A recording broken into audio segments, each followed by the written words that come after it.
ఈ రోజున దానియేలు గురించి చదువుకున్నాడు. Praise the lord. ఎవరి దానియేలు? మన మందిరంలో ఉన్నటువంటి దానియేలు కాదు. తెలుస్తుంది విధంగా పరిశుద్ధ గ్రంథములో దానియేలు మాట మనం చదువుకోవాలన్నా, ఆయన గురించి మనం చదవాలన్నా, ఆయన జీవితం మనం తొంగి చూడాలన్నా కూడా మనకి ఏ అర్హత లేదు. దేవునికి స్తోత్రం చెప్పాల. పరిశుద్ధ గ్రంథములో ముగ్గురు పరిశుద్ధమైన జీవితాన్ని జీవించారు. ప్రాణం పోయినా మాకు పర్వాలేదు కానీ జీవగల దేవుని వైపును మేము విశ్వాసం నమ్మకంగా ఉండాలి. ముగ్గురు వ్యక్తులు పరిశుద్ధ గ్రంథంలో పవిత్రమైన జీవితాన్ని కలిగి జీవించారు. మనం ఎన్నోసార్లు చెప్పుకుంటూ వస్తున్నాం. మొదటిగా ఐగుప్తులో ఉన్నటువంటి యోషేపును పరిశుద్ధమైన జీవితం కలిగి జీవించాడు. పాపము కౌలిగించుకోవడానికి వచ్చినా కూడా దాన్ని అసహించుకొని పరిగెత్తాడు. రెండో వ్యక్తిగా ఏబు. Praise the lord. ఎవరు రెండో వ్యక్తి? ఏబు. ఎంతవరకును? తన ప్రాణం అంత వరకు తన యథార్థతని విడిచిపెట్టాల. Praise the lord. మాటల్లో కూడా ఏ పాపము చేయలేదంట. మూడో వ్యక్తిగా మనం చదువుకుంటున్నామే ఈ రోజున దానియేలు గురించి. ఎటువంటి భక్తి చేశాడో, ఎటువంటి ప్రార్థన కలిగి ఉన్నాడో మనం ఆలోచన చేసినట్టయితే తన భక్తి, తన యథార్థతను సింహాల నోళ్ళు కూడా మోగించగలిగినవి. Praise the lord. ఏం నోళ్ళు? దేవునికి స్తోత్రం చెప్పాలా. దేని బట్టి అంటారు? దేవునికి స్తోత్రం చేద్దామా? వాక్యం సెలవు ఇచ్చినది. మనం ఇంటికి పునాది వేస్తాం. Praise the lord. ఎందుకు పునాది వేస్తాము? స్ట్రాంగ్ గా నిలబడాలని. దేవునికి స్తోత్రం చేద్దామా? ఎవరైతే నా మాటలు విని వాడు చెప్పున చేయవాడు తన ఇల్లు దేని మీద కట్టుకుంటాడు? బండ మీద స్థిరంగా కట్టుకుంటాడు. బుద్ధిహీనుడు ఎలా ఉంటాడు? ఇసుక మీద తన ఇల్లు నిర్మాణిస్తాడు. అది వరద వచ్చింది, వాన వచ్చినప్పుడు ఏమైందంట? కూలిపోయింది. దేవునికి స్తోత్రం చేద్దాం. కింద పునాది సరిలేదు. మన ఇంటికి పునాది ఎంత ప్రాముఖ్యతో మన జీవితానికి పరిశుద్ధత అంత పునాది. Praise the lord. అర్థమవుతుందా? ఇక్కడే ఉన్నారు కదా. మన జీవితానికి కావాల్సినటువంటి పునాది ఏంటిది? పరిశుద్ధత. మన ఇంటికి ఇల్లు కట్టాలప్పుడు ఎంత ఆలోచిస్తామో, ఎంతగా ఆలోచించి ఎంత ప్లాన్తో కింద పునాది స్థిరంగా ఉండాలని, అనేక సంవత్సరాలు స్థిరంగా ఉండాలని మన పునాది ఎలా నిర్మించుకుంటామో మన జీవితాలకు వస్తే, మన జీవితం నిలబడాలంటే, ఆయన ఎదుట మనం నిలబడాలంటే కారణం తెలుసా? ఆ పునాది ఏంటంటే మొదటిగా పరిశుద్ధత. Praise the lord. ఈ పరిశుద్ధ అనే పునాది మన జీవితంలో ఉండాలి. ప్రతి ఒక్కరికి రావాలి. ఎందుకంటే దేవుడే వాక్యం మనకి సెలవిచ్చినది, నేను పరిశుద్ధులను మీరు కూడా పరిశుద్ధులై ఉండండి. ఇదిగో ఆ రోజున ఆనాడు ఏదో మాటలో దేవుడు చేయవద్దన తినవద్దన పని తిన్నారు కాబట్టి, ప్రైజ్ ది లార్డ్, చిన్న మాట తప్పినందుకే ఆయన పరిశుద్ధుడు కాబట్టి వాళ్ళు ఏం చేశాడంట?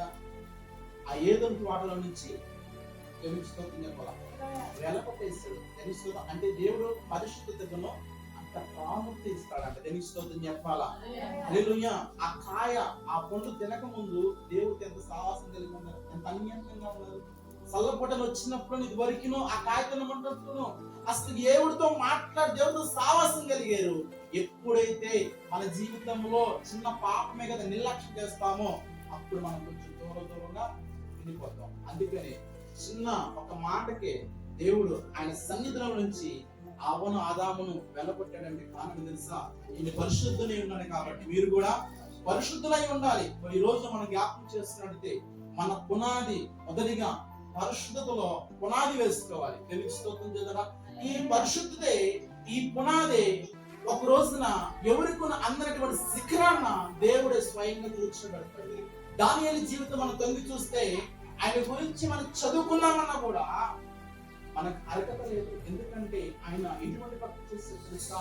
ఆయన భక్తి చూసి ఆ బబులోను దేశం ప్రజలందరూ కూడా ఒక మాట అన్నారు, దానియేలు దేవుడే నిజమైన దేవుడే. లోకమంతా సాటింపగలిగాడంటే దానియేలు ఎంత భక్తి చేస్తూ ఉంటాడమ్మా, ఎంత ప్రార్థన చేస్తుంటాడు, ఎంత నమ్మకంగా, ఎంత విధేయత కలిగి ఉన్నాడు. ఈ రోజున నీవు కూడా ఈ లోకంలో ఉన్నటువంటి దేవుని బిడ్డవి, దేవుని కుమార్తె కదా. మరి ఈ రోజున నీ పరిశుద్ధత ఎలా ఉంది?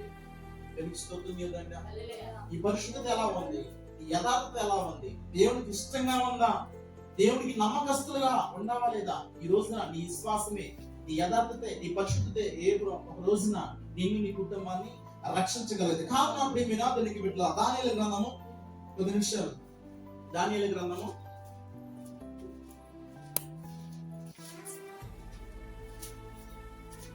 1వ అధ్యాయము 8వ వచన భాగాన్ని జ్ఞాపకం చేసుకున్నది. దానియేలు జీవితంలో మొదటిగా దానియేలు పవిత్రమైన జీవితాన్ని కలిగి జీవించాడు. మనము కూడా ఈ లోకంలో ఉన్నటువంటి నీవైన నేనైనా దేవుని నమ్ముకున్నటువంటి మనమందరము కూడా మన జీవితంలో మొదటిగా పవిత్రమైన జీవితాన్ని కలిగి జీవించాలి. చదవమ్మా. రాజు భుజించు భోజనమును పానము చెయ్యు ద్రాక్షారసమును పుచ్చుకొని తాను అపవిత్రపరచుకోకూడదని దానియేలు ఉద్దేశించి తాను అపవిత్రుడు కాకున్నట్లును వాటిని పుచ్చుకోకుండా సెలవిందమని నపుంసకులకు అధిపతిని వేడుకొనగా. Praise the lord. ఈ బబులోను దేశానికి యూదులు అనగా కొనబడి వచ్చారు. ఇప్పుడు ఆ నగరంలో దానియేలు ఉన్నాడు, షద్రకు మెషకు అబేద్నెగో ముగ్గురు ఉన్నారు. ఇప్పుడు రాజు ఏం చెబుతున్నాడంటే, ఇదిగో దానియేలు తన జీవితంలో మొదటిగా పరిశుద్ధతను బతిమలాడుకున్నాడంట. Praise the lord. తాను అపవిత్ర కాకున్నట్లును రాజు ఆహారం పంపించాడు. ద్రాక్షారసం అందుగా మద్యము పుచ్చుకోమని ఆ యవనస్తులకి ఇస్తే, ఆ యవనస్తులు అందులో ఉన్నటువంటి దానియేలు, ఆ బబులోను దేశంలో ఉన్నటువంటి దానియేలు తాను అనుకున్నాడు, నేను అపవిత్రత కాకున్నట్లును ఆ ద్రాక్షారసం పుచ్చుకోలేదట. రాజు తిన ఆహారం కూడా పుచ్చుకోలేదు. కారణం ఏం తెలుసా? ఆ ఆహారం తింటే, ఆ ద్రాక్షారసం తాగితే దేవుడికి నేను అపవిత్రమైపోతాను అని నిర్ణయించుకున్నాడు. Praise the lord. ఈ లోకంలో నీవని నేనైనా దేవుడు నమ్ముకున్నటువంటి మనందరము కూడా మన జీవితంలో ఎదుర్కొనే సమస్యలు బట్టి దానియేలు జీవితంలో కూడా వచ్చింది. మద్యము ద్రాక్షారసము పుచ్చుకోకున్నట్టును బతిమలాడుకున్నాడంట. ఆ నపుంసక వ్యక్తిని బతిమలాడుకున్నాడంట, పాపము చేయకున్నట్లు. Praise the lord. ఎంత భక్తి చేశాడమ్మా! తన జీవితాన్ని ఎంత పరిశుద్ధపరచుకుంటున్నాడు. ఈ రోజున లోకంలో ఉన్నటువంటి నీవే నేనైనా దేవునికి పరిశుద్ధమైన జీవితాన్ని కలిగి జీవిస్తున్నామా? నువ్వు ఎదుర్కోబోతున్న సమస్యలో మాటలు కావచ్చు, ఆ యొక్క సమస్యలు కావచ్చు, ఇబ్బందులు కావచ్చు, నీకు వచ్చిన ఆటంకాలు కావచ్చు, నీ యథార్థత, నీ పరిశుద్ధతను నమ్మకంగా ఉంచుకుంటున్నావా? బతిమలాడుకుంటున్నాడంట. అయ్యా అపస్తులతో, అయ్యా ఆ ద్రాక్షారసమే తాగమయ్యా, మీరు పుచ్చుకోనమయ్యా అని అపవిత్రపరచుకోకూడదని, తన జీవితంలో అపవిత్రత రాకూడదని ఎలాగ వేడుకున్నాడు. ఈ రోజున ఈ పరిశుద్ధత దేవుని ఎదుట ఎలా ఉంది? చిన్న తప్పు చేస్తారని ఆ రోజున అవ్వ ఆదాము దేవుని సన్నిధి ఆయన ఏదో తోటల నుంచి నెట్టివేశాడంటే, ఎందుకో తెలుసా? నేను పరిశుద్ధుని, మీరు కూడా పరిశుద్ధులై ఉన్నారనే కదా. చిన్న మాటకే ఆయన సన్నిధి నుండి తోసివేశాడే. ఈ రోజున ఈ పరిశుద్ధత ఎలా ఉంది? ఈ పరిశుద్ధమైన జీవితం కలిగి జీవిస్తున్నావా? అసలు పరిశుద్ధత ఏంటిది? అరికాలు మొదలుకొని తలనెత్తి వరకు కూడా ప్రతిదీ కూడా ఆయన వైపు చూడాలి, ఆయన వైపే చూడాలి. ఈ నడక, నీ ప్రవర్తన ప్రతిదీ కూడా పరిశుద్ధతగా ఉండాలి. పౌలుగా తిమోతి అంటాడు కదా, తిమోతి ఇదిగో నీ మాటల్లోను, ప్రవర్తనలోను, ప్రేమలోను, విశ్వాసంలోను, ప్రతి విషయంలో కూడా ఆ అందరికి నువ్వు మాదిరికరంగా ఉండాలి. Praise the lord. హల్లెలూయా. ఏంటంట? ప్రేమలోను, మాటలోను, విశ్వాసంలోను, యథార్థలోను, ప్రవర్తనను, ఇవన్నీ విషయంలో కూడా పరిశుద్ధమైనటువంటి జీవితం కలిగి జీవించాలి. దీనికి స్తోత్రం చెప్పాలా?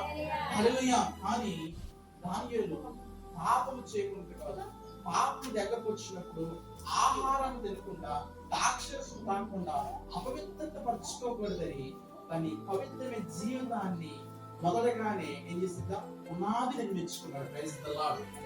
ఏం చేశాడు? పునాదిగా నిర్మించుకున్నాడు. ఈ రోజున మనము కూడా పరిశుద్ధమైనటువంటి జీవితాన్ని కలిగి జీవించాలి. అది ఒక పునాదిగా మనం వేసుకోగలిగితే ఇంకా నీ జీవితంలో ఎన్ని వస్తున్నా సరే, ఎన్ని సమస్యలు వస్తున్నా కూడా నువ్వు జయించగలవు.